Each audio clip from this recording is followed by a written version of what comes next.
them because you like everywhere. So what are you doing and how can we help? Doing everything. Yeah, I'm pretty much doing everything. Mm-hmm.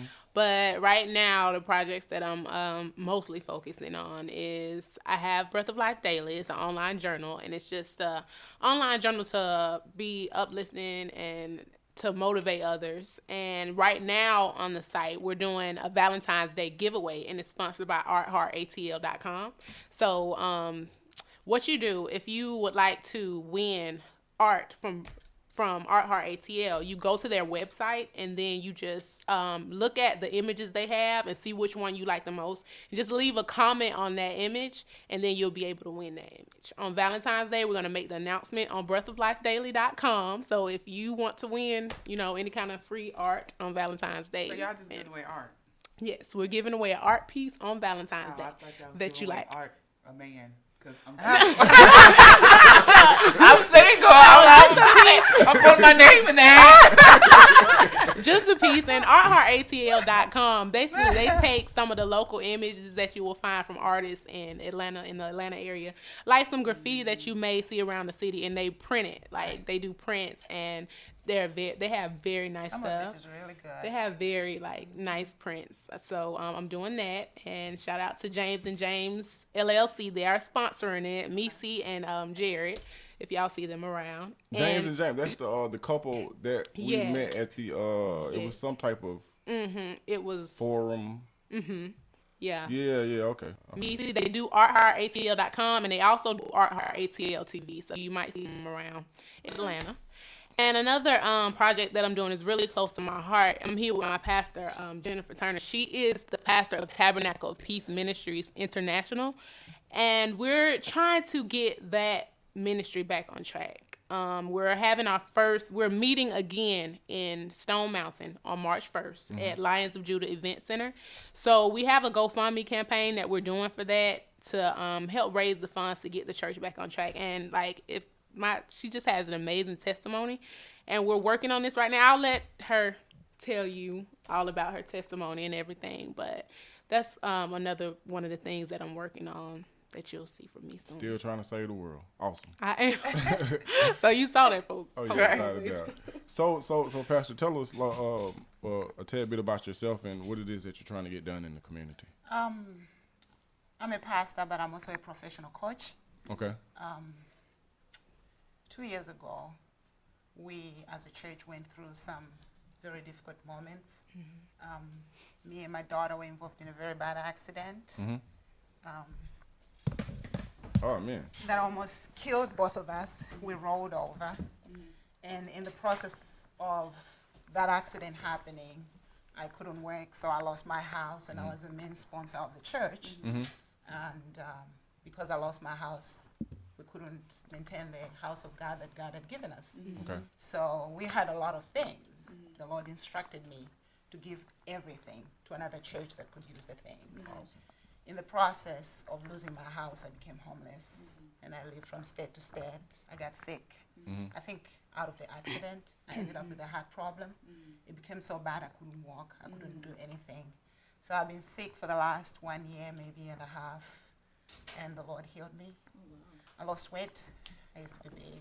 I lost about 100 pounds. Wow. Yeah. You used to be fat. Yes, I No, used to you be fat. fat. Is she your daughter? Yeah, she's my Okay, daughter. okay. She's my daughter. And so. actually, the story behind that is this is my pastor, but she's also my mother. She Right. took me okay, in okay. when I didn't Adopted have her. anywhere else to go. Yes.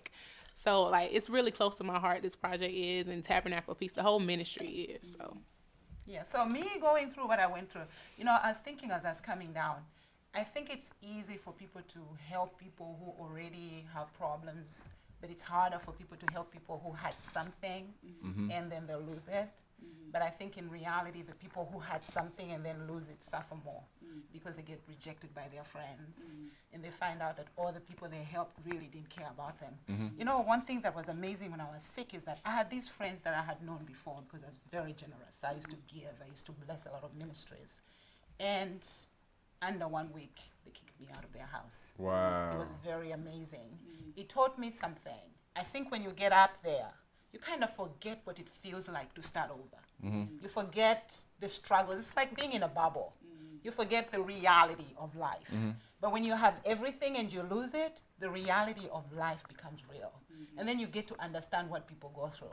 And our church is it's a big testimony because not many churches go through what we went through and then come back. We lost everything. Everything. Literally everything. I became homeless. I slept in my car. I went hungry for days. You wouldn't believe it, but here I am. I'm back. Let me ask you this, because I'm looking at the car, the picture from the accident. With you going through, some of the trials and tribulations that you have and are currently going through, what has caused you to like stay strong in your fight? I think my faith. See, when you're a pastor, you teach people to trust God. And I'm one of those people that taught people and grounded them in the Word of God. You teach them that it doesn't matter what you go through, you have to learn to depend on God. So when you go through something yourself, and you maintain your integrity, and you go through it with the right spirit, and at the end of the day, you come back unscathed, as though you never went through anything. Yeah, she did. That is an amazing testimony. For me, I feel like God has given me a new list to really be a great help to real people, to really make a real difference. Because when people are going through, I'm right where they've been. I know what they're going through. I understand what it means to have an education, to make lots of money, and then to lose it all, and to be rejected by everybody. But somehow for God's grace to find you, bring you back, and reestablish you. I came back to Atlanta only 3 months ago. And when I came back, the Lord told me something, I will bless you. And within a month, he gave me a beautiful home. Amazing. It's almost like I didn't go through anything. Right. But that's how God does it. And it's a big testimony because people go through, but they don't realize that pastors go through too. So I am a testimony to anyone out there that's going through. I can tell you that you can overcome. You can get back on your feet. You don't have to give up. You don't have to die. This situation that you're going through is temporal. If you maintain your spirit and you maintain your attitude, I can tell you, you will come back and you'll be a testimony. And here's the second thing. All those fake friends that you had that were hanging on to you for what you have, that were hanging on to you for what you could give them, this season of trial will get rid of them. When you come back, you will know who to trust and who not to trust. That's the beauty of trials. But you'll be expanded. You have more wisdom. You have more understanding. You have more tools with which to handle life situations. Exactly. That's what I think. Awesome. I got goosebumps. I almost 10%. You can go to the GoFundMe page. It is GoFundMe.com/Top Ministries, and you can read her full testimony, read everything, and it's our season. Like so right now what's taking place is you're trying to get a new church? No, not really. We're trying to raise money because we gave away everything, so we don't have instruments. Actually, we're willing to get instruments. If somebody can donate instruments, we'll take those. Okay. So because I lost everything and I didn't have any money, I'm still the main supporter of the church. I've only been working for 3 months. And I think we already paid the first payment for the church. Me and somebody else put our money together. And where's the church located? It's in Stone Mountain. We're going to start meeting at Lions of Judah Center, and we're meeting March 1st at Lions of Judah Center. So it's in Stone Mountain. And it's 6202 Memorial Drive. 6202 Memorial Drive, Stone Mountain, Georgia. Okay. And what's the size of your current congregation? Oh, we lost the people. So you're literally starting. We are starting over. That's the whole thing. We are starting over. I think that if we give up now, what kind of message are we sending to somebody else that's going through right now that feels like giving up? So how many people, how large was your church initially? We were running 70 people. Okay. Yeah. So all of those 70 have now since. It's been 2 years. They've Everything disappeared. kinda They've joined dispersed. other churches. So we don't feel like asking people to come back. We feel like if you want to come back, it's because you value the ministry. It's because it impacted you. I believe in adding real value to people.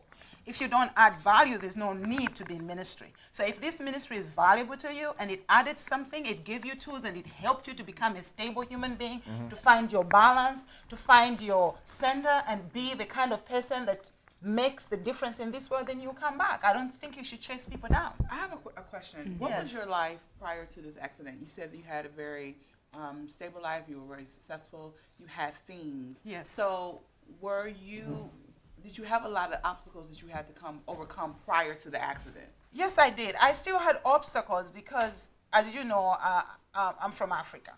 Which country? I'm from Zambia. Okay. So I came here as an immigrant. Okay. And April and my daughter went to the same school. One thing that God has given me from the beginning, from when I was a kid, is to care about other people. Absolutely. And when I saw April in need, I was just that kind of a person that would take in anybody and take care of them. So even though I had money and I had a good life, I was sharing with everybody else. I took in kids, I helped the homeless, I helped people who didn't have hope. Right. So what God had given me, I shared with everybody. That's why when I lost everything, we lost the church. Right. Because I was the main supporter. I was paying bills for people, helping pay for car notes, insurance. helping pay for car insurance. I feel like God blesses us for a reason. I think he blesses us to be a blessing to others.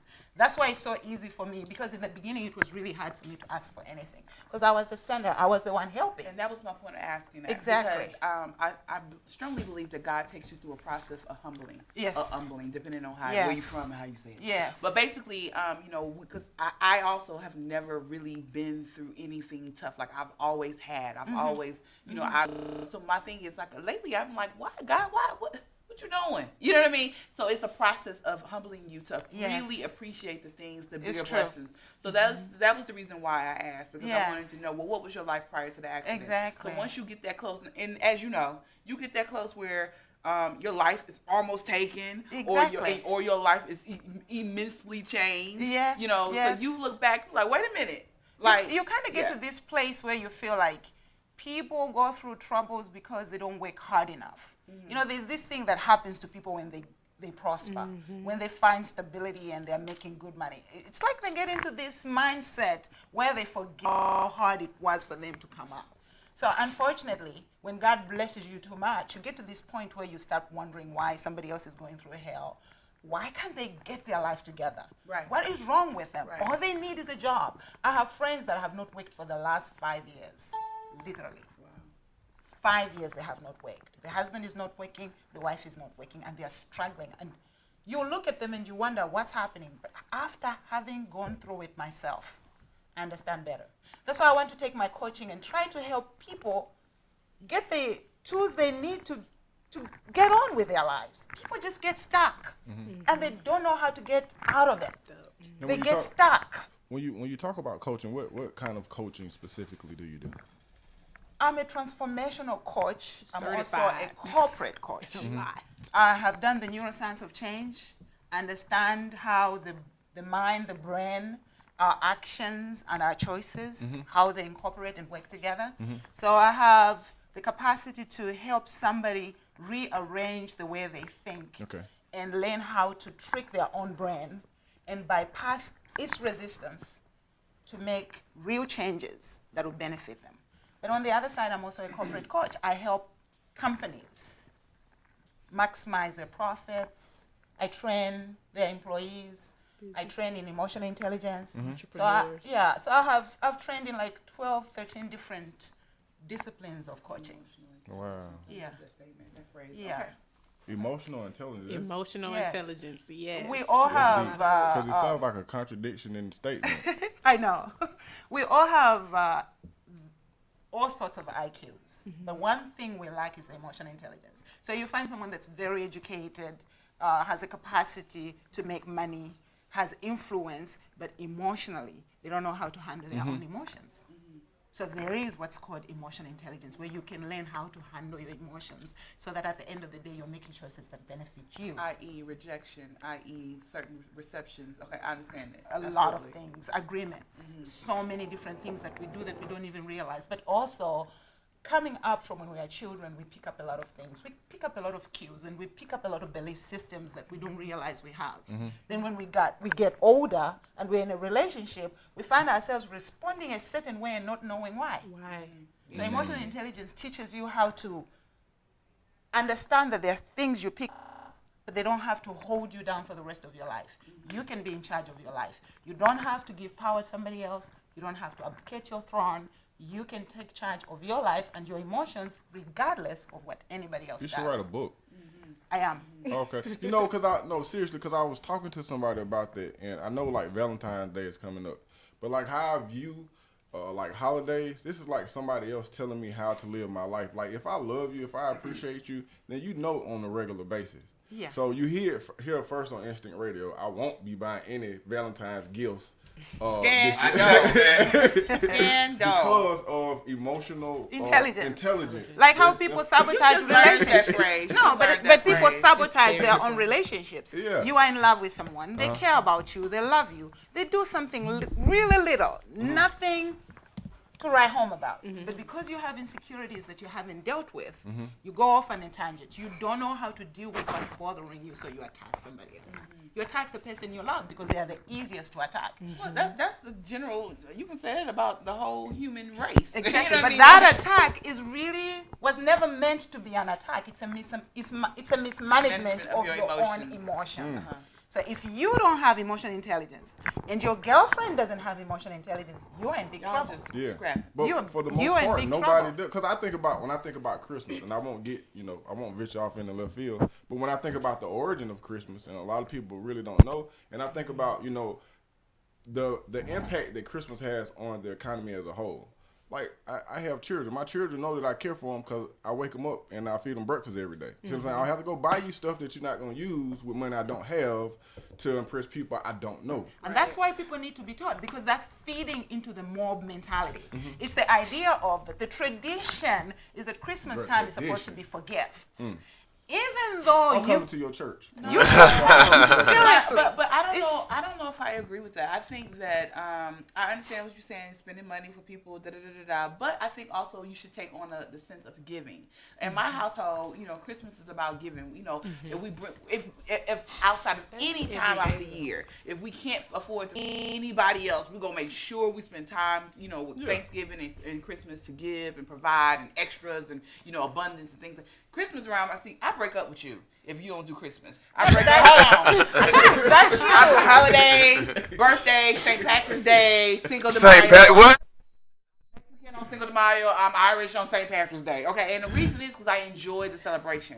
First of all, my birthday is the day after Christmas, so I love it. Oh, yeah, it's going if down. you miss my birthday, it's a wrap. So let me ask you this though: which one do you prefer most? A man who just give you randomly, like the flowers, the rose, or whatever, or gotta wait till a special day and he have to give you something? If that you're day? my man, you do it all. So, Okay, so what difference does it make? Because the society say, "Hey, this is the 14th. You have to give her something." That should be less. I mean, I definitely think it's less impactful just because society said so. But that's not the point. We're not worried about society, and we're not about to make this about me. But if anybody listening, I'm just saying though, you call yourself my boo. Yeah, but giving, but giving a gift, if it makes sense and it has meaning, it has nothing to do with buying something. Absolutely. People have to learn how to value one another and learn how to repackage the gifting idea. You're right, and then you also have to know your love language. Like, specifically my Now, love language. You're speaking my language. I know my love language specifically. I spend that's quality time and gifts. You know why? 'Cause my father was a very, very busy man, and I rarely saw him, but I knew he cared about me because at the very least he would take his hard-earned money and make sure, here, baby girl, daddy busy, but here's the money. Now, sometimes that would never compensate for his time. Of course, I definitely want to spend more time with my father, but he lived there and I lived here. But so that says a lot to me when a man go and spend his hard-earned money, whatever it is, whether he bought me a pack of gum or a diamond ring. I know he separated himself, his money with, so in my mind, I speak gifts. I'm sorry. Language. Yeah, but you spoke well. You said your love language. Every person has a love language. Right. I don't care about gifts. Just not a man. I care about quality. Quality time. Quality time. Right. So couples should understand the love language of each other. Right. If right, don't, definitely. because you might have a man, a man and a woman. We're going way left, but a man there's not a man on earth who does not speak touch. There's a woman she has an issue with touch. Yeah. We don't know what her sexual introduction has been. So you need to know that. Like, you even know what I'm talking about, love languages. That is an absolute, like, when I read that book, I was like, oh, no wonder I'm crazy. We talk about that. My language. We actually talk about that all the time on this show. Huh? We actually talk about that all the time on the show. Okay. Regina Yeah. was introduced that to love. Yes, you have to, because if you I'd were be with a happy to woman come who back and was talk about introduced emotional intelligence. physically into, she may have been I'm raped, maybe she was violated as a young child. Her touch may be different. You might have to approach her differently. You know what I'm saying? And that's very important for people to understand their love languages, because everyone don't speak the same language. No, they don't. I need to read their book. I do I kind of relate. Whenever I go into anything, I kind of want to do. I don't want to set the rules, but I want to operate from a position of independency. And so, like when I don't do New Year's resolutions. I don't do them because if I'm gonna do something, I'm gonna do it. And I don't need you setting up a time. When people start telling me what to do, I start itching. Pressure. It's an excuse. It's an excuse. But that's because you value independence and you've developed responsibility. That's acting with ability, not so much about guilt.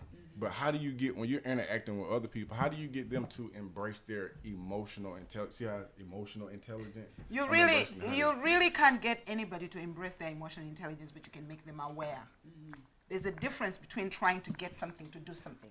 The understanding must be very clear. You can never make anybody do anything. Okay. People do something because they become aware. Yeah. When you become aware, it means you know what's going on, and you are understanding what's happening on the inside of you and on the outside, and how you're responding to that. Then you begin to change. Awareness is what's needed. So let's talk about leadership for a little bit. The problem with the church and companies is the leadership style. We come from homes where we are told what to do. So people form companies, churches begin, and they tell you what to do. They don't train you to become aware. Responsibility comes from awareness, from choices. If you're not making choices, you're not responsible for what's going to happen. So it's changing the thought process of how leadership, I train leaders, by the way. It's changing the process of how leadership get their skill put forward and helping people. In our church, you have to be aware. You're responsible. Yeah. You are responsible for your life. I'm not. I'm one of the few pastors, even when our church was growing, that took the least calls. Because you train people to become responsible for their lives. You teach them how to be aware of what's going on inside of them, find out what's happening with their emotions. Because we have this problem with guilt. We have a problem with guilt, but guilt is a side effect of misunderstanding. In reality, when you're learning, there's a process you go through. You come from unconscious to semi-consciousness to fully conscious, and then unconsciousness again. So the whole process is part of the process. There's no good, no bad. Everything is okay. You're just growing. You're becoming. I wherever the church is gonna be at, and whatever, you know what? When I'm listening to you speak, Lions of Judah Center, Stone Mountain, Georgia. Drop that Yes. I 6202. work with at-risk teens out in Clayton County, and we need you out there because just the way that you're breaking what it is that you're saying down, I could use it. I Yes. could use it in a number of aspects. Yes, let's do it. In my mind, I'm saying, you know what? This is, you can make so much money off of this, but then a lot of times it's just about putting goodness in the See, world. that's the thing. I chose to use everything God has given me to equip God's people. Because I believe there's nothing better than equipping the kingdom of God. We all believe in the kingdom. I don't want to exploit anyone. I'm qualified. I can do amazing things. I can make a lot of money. But I choose to invest in you. You come to church, I invest in you. I invest in your children. I invest in the youth. I want to be able to reach out and make a difference. Anywhere you need me, let me know. I'll be there. You know what? That's a very interesting statement, because I think a lot of people, we all, to a certain, I can't say we all because I don't know. A lot of people do believe in the kingdom, but some people just have not had the proper experience or the same experience with the kingdom. So if you are a child, some of the people that we've worked with in Clayton County, some of those guys have never necessarily experienced I'm going to say direct blessing of God that they can appreciate. You see what I'm saying? So, for example, you might meet a child whose mama is on drugs, daddy's never been there. Nothing ever good in their perspective have happened to them. You see what I'm saying? Yeah. So that's what I'm saying, like a direct blessing per se. Not the fact that, some people just don't appreciate, like, I'm here, I woke up, I can eat an apple, I can breathe, I can see. Those are not the blessings that everyone appreciate. So some of the kids, they're dealing with, everybody around me have a hard life. So they don't understand and they don't appreciate. What I think needs to happen is people need to really start appreciating the very small, minute things in life. Right. Because what I've learned is something like for for example, I just read an article, and this is off straight left.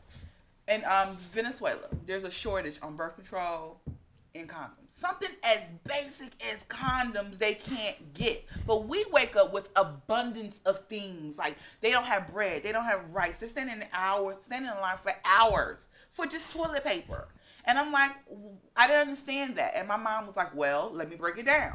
The government doesn't have money to import things. And I'm like, how does the government not have money? Actually, the governments, they are corrupt because they get a lot of aid. America gives so much aid to these third world countries. But what happens in third world countries is that the leadership is corrupt. Right. So when they get the money, it never reaches the best. To the people. It never reaches the people that it's intended for. Right. They have different programs to help the poor, to send people to school. Only the rich and the people in government end up benefiting. So that's the problem. It's the owners of the country themselves oppressing their people. Right. So that's my point. I think we would love to have you come out and speak to the young men, because what I'm finding is I'll come. they are not understanding the smallest minute of lessons. Like, for example, and many of them are living their lives so fast that they're not appreciating life is a gift. Yeah, no, they're because not. There's so many people, and you know, I meet people all the time who wake up and are struggling with the fact that they're getting to a certain age, and I'm like, well, you could be dead. So those you won't get up. Being named. Age is it's just a number. It's just a number. Yes, you know, we have a generation that's just needing help so badly. One of the other things that happened is my son, when he was 17 years old, he started smoking marijuana. And when he did, it really messed him up. He stopped doing anything. He started locking himself in the bedroom. Would go to sleep. That's during the same period. He would go to sleep and he would run away. He would jump out of the window and disappear. Until I ended up putting him in rehab. Okay. There's this gap. I don't know how to explain it, but that's something I really want to get involved with for youth. There's this gap between reality and what's really happening to our children. Something really bad is happening in America. I don't know how to explain it, but our children are being destroyed. Yeah. So let's address that gap when we come back from break. Sure. What I want to do is, before we go to break, is I want to, for those listeners who are listening and who are tuned in, who can't get down to ground zero, because where you're coming from, you're on ground zero. You're like in the battlefield and like doing some extraordinary things, and it's just going to get better. For those individuals who want to support what it is that you're doing, how can they get in contact with you, and what can they do to better assist you? Okay, to get in contact with, to assist us, first of all, you can go to GoFundMe.com/Top Ministries. That's TOPMINISTRIES. GoFundMe.com/Top Ministries. If you want to support in any way you can pray for us, you can donate, any type of thing, and we'll be having that first service March 1st at Lions of Judah Center in Stone Mountain. So that's how you can support Tabernacle of Peace Ministries. As far as getting in touch with Pastor Jennifer, you can contact Pastor Jennifer. I don't know your phone number. It's 240-435-3757. Okay, awesome. I appreciate you guys coming out here. I'm definitely, if I'm able to, March 1st, I will be there, because you gave me goosebumps, and I'm like, I'm the biggest butthole you're going to meet today. And it's you're saying something that is complex, but you're breaking it down to where even I can understand what's going on. And so I want to I want to learn more about my emotions. So I'm definitely want to connect with you on that. You're tuned in to Instinct Radio. This is the Regina Sunshine, Get Your Sassy Back. Stay tuned. We'll be right back after these messages.